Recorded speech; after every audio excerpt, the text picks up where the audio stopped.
Welcome to the Racing Nuggets podcast. I'm PJ Noodleman, joined by my co-host from the Midwest Racing Connection, Mr. Dan Plan. Hello, Dan. Hello, good to be back on again. Good to have you here. And joining us for this week, it is the Dells promoter, Dells Raceway Park promoter, Mr. Jerry Auby. Hello, Jerry. Hi, PJ and Dan. How are you doing? We are really good. So glad to have you on here. You are like the you're like the sign that the race season has started. You are the icebreaker, if you will, for the race season. Exciting stuff coming with that. Talk a little bit about that race and maybe if you've got some pre-entries that you're open to share. Well, the icebreaker's kicking off here April 16th. And it's the first super late model race in Wisconsin before we get going with a very busy schedule this year.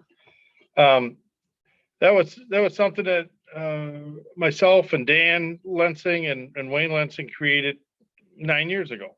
And it became part of the Alive for 5 series about 5 years ago. And it's Wayne always wanted to get out there first and do the first one, even though we had to plow the track. Of course, Rockford did back in the day when they had their openers this early.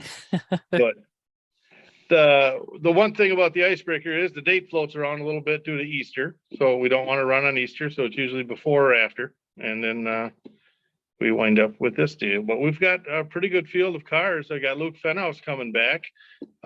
He won the icebreaker in 2021. And then he was also the Alive for 5 series champion that year. In the 5 years of doing the Alive for 5 series, we have not had a repeat champion. You know, we've had Dalton Zier and Dennis Prunty and Casey Johnson and Gabe Summers.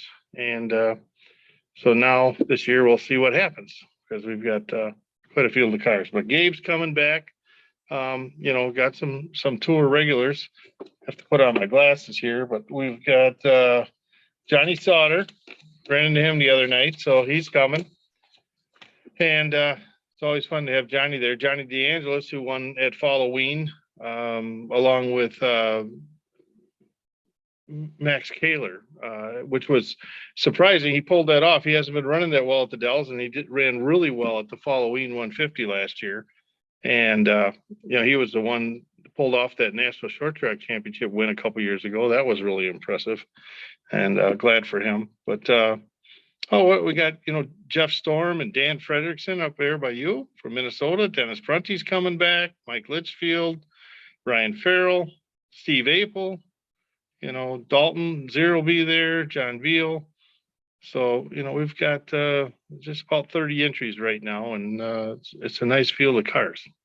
That's pretty solid. And we can share that we're actually recording this near the end of March. So to have that kind of caliber and that amount of entries already is pretty exciting. I think that's indicative that everybody is ready to go racing, right?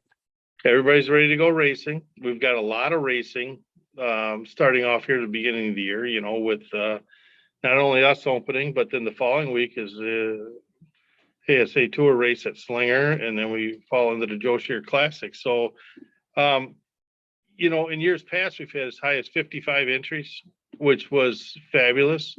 But I think what we're seeing here is a trend. I don't know if you've noticed, but we've got a little conflict here with other tours and things coming along, and we've got the SRL going. So there's a lot of racing that everybody's been doing already since the Snowball Derby. I mean, they've been to Pensacola again already a couple weeks ago. So that your husband's gone all the time. Yeah, it's been really great around home. No, I'm just joking. So I got a question for you. I mean, you're a promoter, Jerry. Yeah. Is it difficult to get other promoters together and kind of work together so that we don't have races overlapping, or is that a big challenge? It was a huge challenge when I started helping Wayne Lensing in 2010, 2011, something like that. It was a mess, and right now we've got a very good system down, so we don't overlap for the most part, right? Craig McCarn set the schedule where everything starts with Oktoberfest, and we go backwards from there. Halloween is 2 weeks after Oktoberfest, and then usually the week before was the National Short Track Championships at Rockford, which sad to say they're going away after this year, but we'll find something to fix that. the schedule works backwards, and every promoter's got his dates. And like the new one that's thrown in here was the Miracle on the High Banks at Slinger, because that Icebreaker was a standalone event. Then we had some time till the Joe Shear Classic. Well, now Slinger has that event the following week after ours on a Sunday. So, but Greg, we sat down with Greg and Todd and the dairies and things, and this all worked out. And so we in Wisconsin actually are trying very hard to work together.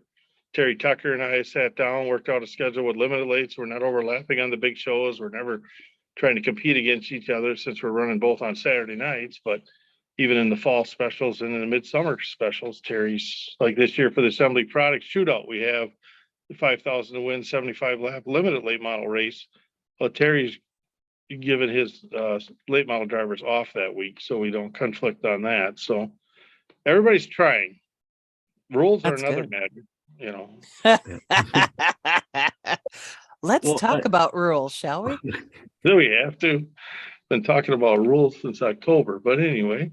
Go ahead, Dan. You were going to ask. We can skip over that, and I was going to say. No, go ahead. I'm ready. What do you? I'll wait. I'll let Dan go first. Well, I think in addition to the Live for Five, I think you've got a lot more super late Saturday night events this year too, with Tundra, CWRA, and just regular nights that you're going to add supers at the Dells this year, right? Right, correct. Dells, it's always been the whole time I grew up, Dan. Saturday night was super late model show at the Dells, right? So that went away to just specials a little bit with Wayne, and then we got something decent going here with the Live for Five series, and I wanted to continue to go on that and add super late models to the weekly program that are the same car, the UMA rules. CWA they're close, but they run different tires and things. I wanted to use the same group of cars. There's 250 super late models sitting in the state of Wisconsin. And the problem is, Dan, I don't know if you noticed this, but when the haulers come in for the Live for Five series, $1 million worth of equipment, parking, install the first stall as you come in the gate, that's nothing. You go to stall 2, then there's another $1 million sitting there.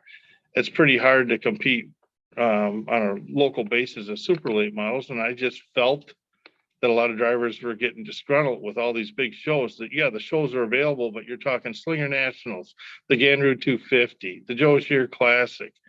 All my Live for Five races are extremely competitive with top shelf drivers. So with that in mind, I want to add a weekly program that also doesn't conflict with like the tour schedule or Tundra schedule or many other races that are out there, but yet still allows the drivers to race weekly. We're doing like WIR is with 2 tires. It's a 2-tire show, trying to save everybody a little money and have some fun. But just run a regular show, super late model dash, the heat races, semi-feature, A-main. Here we go. Let's drink some beer. Done at 10 I o'clock. love that.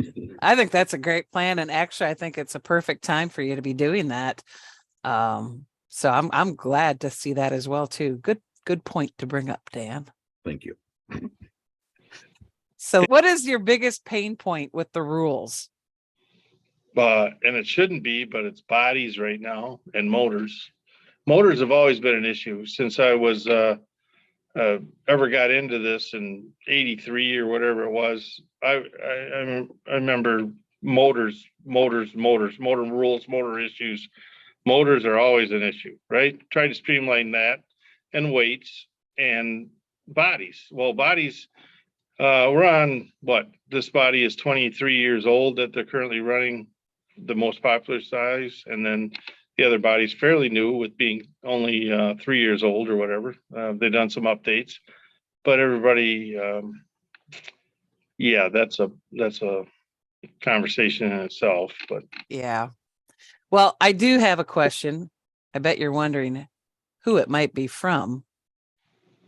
yeah, But he wanted to know, what is the theory behind anyone with that new body getting 4 inches of extra spoiler? Well, that was all done. Ricky Brooks was actually involved in that test too. with 5-star. 5-star, this all is directed from the manufacturer. Now, 5-star knows a little of something about aerodynamics. They've do all NASCAR stuff, right? So we're not dealing with, Bob's Fender Shop around the corner here. It's 5-star manufacturing. Beautiful facility down there. And their body, strictly from, when they did the test, when we were down there, when they introduced the body and everything else, they were basing their aero numbers off the ABC rule book the way it was. That's without cutting the nose down and the things that have been allowed over the last 10 years, starting probably in 2010, when they start chopping the noses off and getting the cars lower and getting them on bump stops and things of this nature. So then the numbers became unequal for the new body and the old body, because the old body, they used to put yaw in it and bump up the right rear quarter panel and now they got the nose lower. Well, that changed the aerodynamic package of the whole deal. So the numbers, they need more downforce with the new body. They're trying to accomplish this. Ricky Brooks has been very helpful to me on the tech side of things for getting a better picture of what's going on in the United States. And Ricky says, I'll tell you what, let's try it. You got the Icebreaker. Tundra's going with the rule. They got a race in May in Kakana. He's looking at it for the SRL. And what's the worst that can happen? We trim back an inch at a time until we get it right. If the engineers at 5-star are wrong, right? And that's where we're at. I'm thinking a late model with a 9-inch spoiler is going to look pretty cool. If you could make one change, either in short track racing as a whole, or even on the local level, that would impact all tracks, if you will, all racers, what would that change be? That's a pretty broad question. How about a dome so we don't have any rainouts? I love that. You have received a lot of compliments from people over the years.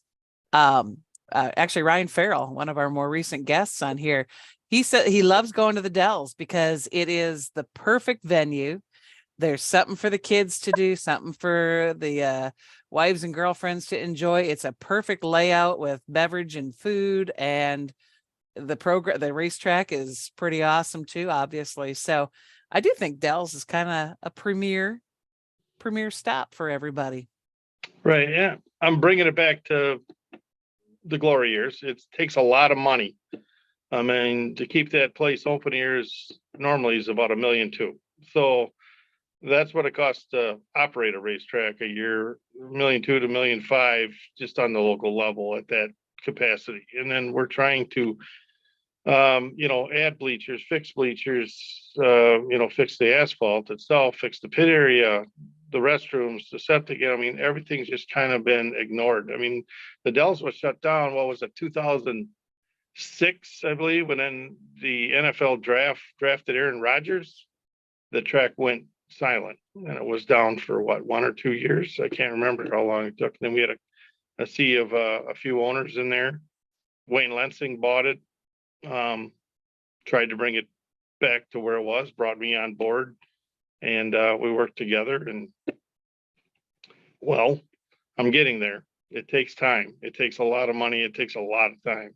Yeah. And I think a couple of years ago at the promoters workshop, I was down there and you were talking about one of the improvements you had to make down there, where I think you were starting to have like a dirt washing out under the track, right? So it's an improvement that probably cost you a lot of money, but nobody could really see it, right? Right. Well, that was my first show ever as leasing the joint from Lensing, and it was the enduro race with Matt Rowe, right? It was the Leprechaun 300 or whatever, right? Well, they changed when they built that campground that's south of the track used to be a big reservoir and a lake and everything there, and they took that all away, and the water had to go somewhere, so it came to turns 1 and 2 in the Dells, and there wasn't drainage built in for that, and the infill was flooding. The corner finally erupted, and I'm glad it did on the enduro and not during the Icebreaker. Gave us time to fix that. But that's how we wound up with concrete on the bottom of 1 and 2. 3 and 4 was already there, but we couldn't get any asphalt that early in the year, so we had to repair the track. We put in all new drain tile. Litchfields and Bob Sauer and Todd Stenson and everybody went to work to come up with a plan, and Wayne Lensing was involved, and we actually cut. It was funny, we had flooding problems all that year anyway, the year before, and we raced around some cones actually for the last show of the year. We put it up so the cars didn't go too low in turn one, and MG Gajewski comes up to me with Ed Holmes and he says, you know what? He says, if we cut out 9 feet of that track, if you ever redo this, the racing was so much better and you could run side by side.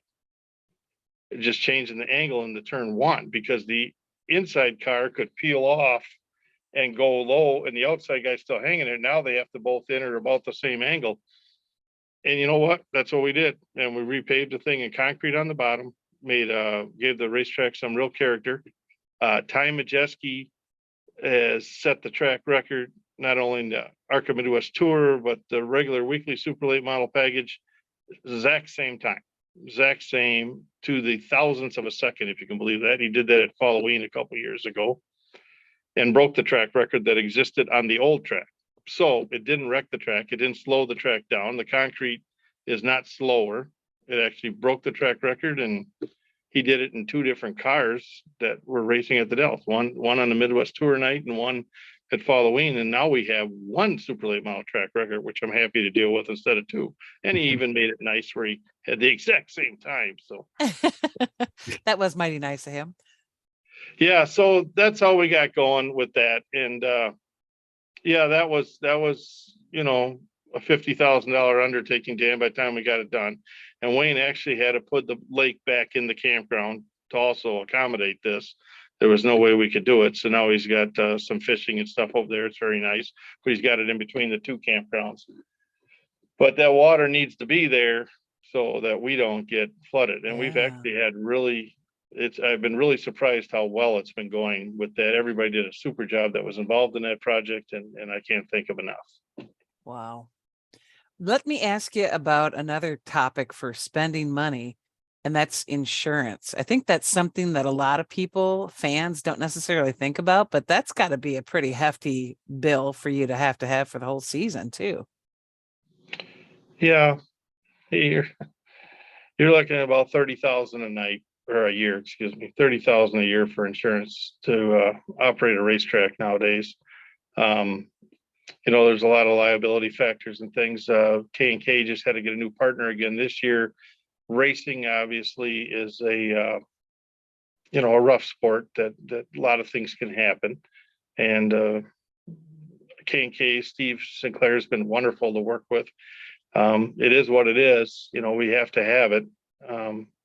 And then on the other aspect, from owning a racetrack with employees and stuff, we also have to have workman's comp, and then we serve out beer and stuff. So we have to have insurance for that, and then the property insurance and all the good stuff inside the building. So yeah, it adds up pretty quickly. But when you really think about it, 30 grand for 12 months ain't a bad deal, but you got to pay all that in 4.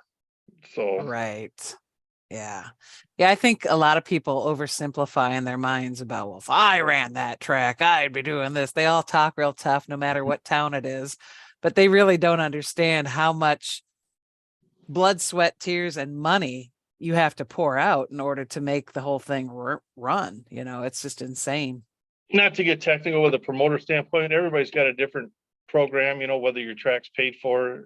Terry Tucker, that was a family business since the 50s, and I'm sure his race facility is paid for. Me and Todd Thielen are the new guys on the block as owners from Speedways, and shelling out $1 million for a racetrack in this economy and stuff. So our cost of opening is different for every racetrack owner. Greg McCarnes had a beautiful formula he shared with me one night at dinner. On a piece of paper, you put down all your expenses, you can figure out your employees and everything else. And, each track is different. Every single track is different depending on whether you own the place and how much insurance is and your property taxes.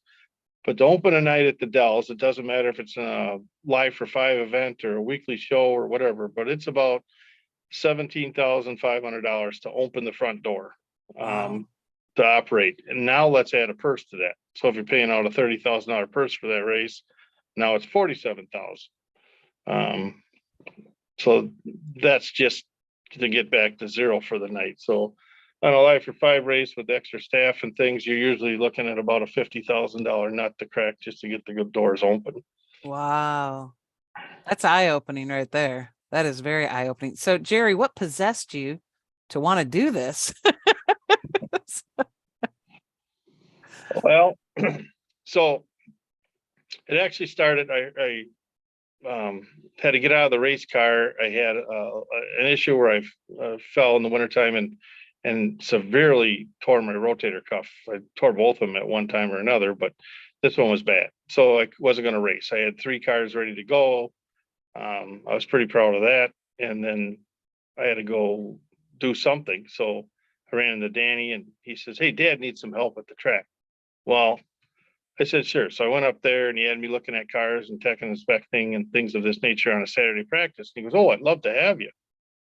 Great. Well, I thought I get to walk around and look at everybody's car and steal their secrets and, be one of them guys. But no, they stuck me in the tower. He says, "Okay." And he dropped down all this paper, "Figure out how to do all this." And I'm like, "Great. Sounds wonderful." And then, we went from there. And, there's a lot of learning curves and I had to make a lot of changes and adjustments. And I showed Wayne and said, we need this computer program. We need to do it this way. Oh, yeah, okay. And we just kept learning and doing it together because we didn't know, and the biggest person that helped me out with old school to get it going with pen and paper was Dave Rodiger. Man, I miss that guy. Known Dave, pretty much all my life. And, he was bored, and after his wife passed away, he came to the Dells and decided to help me. And he'd help check in drivers and flag once in a while, and just he opened up Joanne's briefcase and said, "Look, here's how she did things. That's all I can tell you. I don't know how she did things. Use this for a template." And I did. And a lot of it, has been outdated with computers and things, but man, that really helped out a lot. And plus I miss Dave because they just put him in a golf cart and sent him around the pit area. And if I had a problem, he could go over to driver A or B and listen, Pee Wee, we got to have a conversation. And he just had a way, and nobody, no matter how mad they were when they got out of their race car, when Dave Rodiger came up to you during the races, you knew it was serious, so you better pay attention. And if he came up to you after the races, he usually had beer in his hand, so you wanted to talk to him anyway. So, yeah, I miss Dave a lot. So, yeah. Well, can we talk a little bit about your racing career as well, too? I know Matt Kenseth, when he was inducted into the Hall of Fame, your name came up in a story. That was pretty amazing. You want to share that or talk about that at all? Well, sure. I started racing my senior year of high school and found out it was real expensive. Nobody really clued me in on that. And so then we wound up racing go-karts the next year. I sold that car. And then we got going when we were 21 after we had a job for a while and realized that, this thing, you just don't buy a car and go race because it takes money every week, So when I was 21 years old, running well. Matt was just starting. I think he was 16, and he started middle of the year or something like that. And he was up there every Wednesday. He put 100 laps on the car in practice, and I'm thinking, who's got the money to spend that much on gas and tires for practice? But they were up there from day one. Matt was doing 100 lap runs when he was 16 years old. I didn't have enough water bottles in the car to make 50, so we weren't going to worry about that. But anyway, got to be acquaintances with him at that time, and we really didn't become friends until I'm not sure if his first night or second night at Columbus. We're in the dash or whatever. He was on the pole. I was behind him, and I don't know. We come to the white flag, and I just thought he had to get out of the way, so I moved him. I didn't spin him out. I didn't wreck him. I just moved him. Went underneath. Rodiger gives me the black flag. Start finish line. Wouldn't give me the win because I moved Matt out of the way. So I'm mad. Well, Roy's really mad because that was going to be his kid's first dash win or whatever. So Columbus used to pull in off the back straightaway. There was a pit wall there, like NASCAR wall. He jumps off the top of that wall, lands on my hood, and it's beating on my windshield as I'm driving through the pits, trying to shake him off. And I pull into my stall, and he's yelling at me left and right. And Matt got him calmed down and back in his thing. And like, all right, so I guess that's Roy. So that's how I met Roy. And nice thing about that, right after intermission, they posted a lineup, whatever. Matt started ahead of me. I started behind him. He goes, "You two are really fast tonight. Just, stay in line. You guys can race for it at the end. Just get through this, get out front and get away." Man, we did until I was following Matt, right? And we got out front, and then he starts driving a line that I never seen before. And I'm like, I can't do that. My car physically wasn't set up right to make that kind of corner entry and not get loose and stuff. And I kept losing them a little at a time. I stayed within a car length or two. By the end, the thing went green and Matt won. I couldn't get to him again. His dad come up, "Thank you for leaving him alone. Oh, this is wonderful, everything." I'm like, if I would have got to him, I would have turned him again, but I couldn't get to him. And then, so that was nice. And then I worked, that was back in the day when you worked on Saturdays at the implement, and I left the bar at 2:30 in the morning, and then went home, got a couple hours sleep, and went to the implement, and then left the car on the trailer. And then when that was over with, that we worked till 5 o'clock, and then headed up to the Dells. And I think Bobby Wilbur, because otherwise we would have to go home and change gears. But Bobby Wilbur came up, put his hand around my neck one time. He says, "Take some gear out of this thing, then you can run the same gear here as you do at Columbus." So I put in a set of 588s for Columbus. Lo and behold, that was the first time I made the dash because I was spinning the motor too hard. And then it worked well at the Dell, so we didn't have to change gears. And back in them days, that was a huge deal with a Ford 9-inch pulling the axles out. And so, yeah. And then when I pull in the pits, so I'm late, usually when I got to the Dells, if I got hot laps, it was only one or two, but I pull in and everybody's, parked, and there's Roy with a trash can with a spot saved right next to him. He's like, "I got a spot for you, pull in here." And then that's how I became really good friends with Roy and got to know Matt, through the years. But Roy stayed around here a lot longer, and me and Roy hit it off, and Matt was really good friends with my cousin Joe Wood. And so always knew where Matt was, and I knew that he had something special from that first night when he was 16. By the way, that second night at the Dells, he won again. So, and I was just like shaking my head, like, what, I thought usually I got beat by Kevin Noodleman, however it is, every single time at the Dells. I get out front, I'm leading, there's 2 to go, and you can hear that silver number 406 or 410 or whatever the hell was in there roaring coming, and I'm just like, not again. I just got rid of Peridot and these guys, and now I got to deal with him again. And he'd let me lead till the white flag lap, it seemed like, and I couldn't stop him. Never once did I hold him off. Oh, funny. But well, Jerry, I think the fact that you raced makes you a really great promoter. You're able to look at things from the racer's perspective, and I think that you really bring a very unique perspective to what you do. I ran 25 years, and that was great and fine. And this is a chapter of my life that's been very challenging. It's more, of a business thing. But the biggest thing with promoters that race and then take over a racetrack is they got their nose where it don't belong too much. They're not worried about what's going on the hill or the ticket gates or the procedures. And I'm sitting here doing all that stuff. And I have my tech staff, and I pretty much leave them alone. I'm not running down there. If there's a huge problem, I'll get involved. I've only had to do that and since I've been there, 13 years, I've only had to go down there like less than a handful of times to deal with some issue. And I just try and let my tech staff take care of it, because that's one thing I don't want to be the judge and jury on at the end of the night. I want to be the promoter. I want to take care of the hot dog sales, make sure everybody has a good time. The bathrooms are clean. The race program is run properly.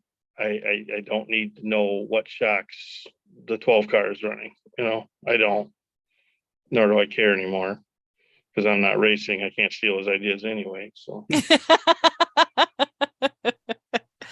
I love the honesty. And you know what? That is smart. I think for anybody, regardless of what business you're in, surround yourself and empower the people surround yourself with smart people and empower them to do their job. I mean, that's good leadership, Jerry.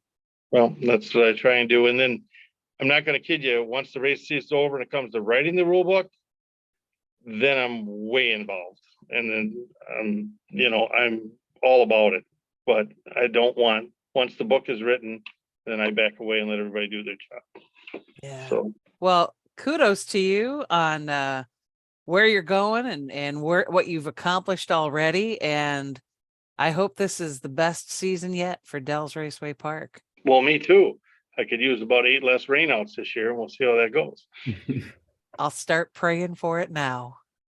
Well, I did have somebody tell me that Jerry's a grumpy old man, but he's really fun to be around. So is that a fair assessment? I'm intense. How's that? That works.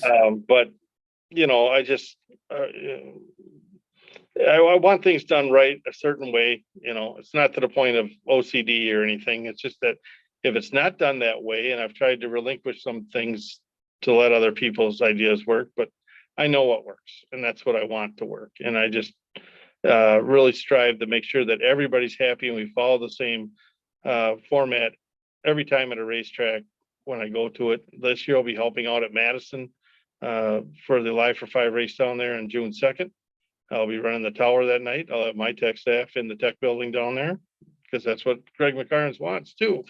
So we tried to do that differently before in a prior attempt and it didn't work. I don't think anybody realizes how much is behind the scenes when it comes to putting on these bigger races. Like, for example, when the Jim Sauter Classic is at the Dells in September, Labor Day weekend. So we have the Midwest Truck Tour staff there, the 602 late model tech officials and staff up there, the ARCA Midwest Tour or ASA Midwest Tour officials in there. There are so many people in the tower and so many computers and so much going on that, we all have to take shifts and get the hell out of there because there isn't enough room. And takes a lot of people to put on the event, including multiple flagmans. And why is that? I mean, you get used to the way one flagman runs a race and you're racing a series, for example, Midwest Truck Series. Well, you want that same consistency all the way through. So that's why we make those changes. But yeah, down in the tech building, it's a revolving door of tech officials too, checking the super lates, checking the trucks, checking the 602 cars. It's a lot of work. And I just, I got to thank Brian Barter for everything he does down there for my tech. I got to thank Ryan Flanagan, who does a lot of stuff for me, anything and everything. Ryan Telps takes care of the facility. He runs DRP Apparel. Him and his wife, Ruth, do a fabulous job with that. And I tell you, we're a small operation, really. I don't have it's not an army of one, but it's not an army, I'll tell you that. So, yeah. So if somebody is listening or watching this and they're thinking, I love that track, I want to support it, how can maybe a business, if they want to get involved as a sponsor, how do folks reach out to you, Jerry? Well, you can go to the website, dellsracewaypark.com. If you click under rules and form, we have a media guide on there, which explains some of our programs for sponsoring divisions or billboards or a night at the races. And that's one thing I really strive to do is fill up that VIP area sat vacant the whole time when I worked for Wayne so many nights. And so this year we've got 25 or 26 shows. I think we've got 23 of them booked. We only have 3 open dates right now. And everybody has a great time when they come up there. We serve food and beer and block off a section in the stands and, give them pit tours and things. And it's a good time. But dellsracewaypark.com, you can send me an email. You can give me a call. My phone number's on there. And like I say, the media guide's on there with all the sponsorship programs. Is there anything else that you'd like to add before we close things out? Well,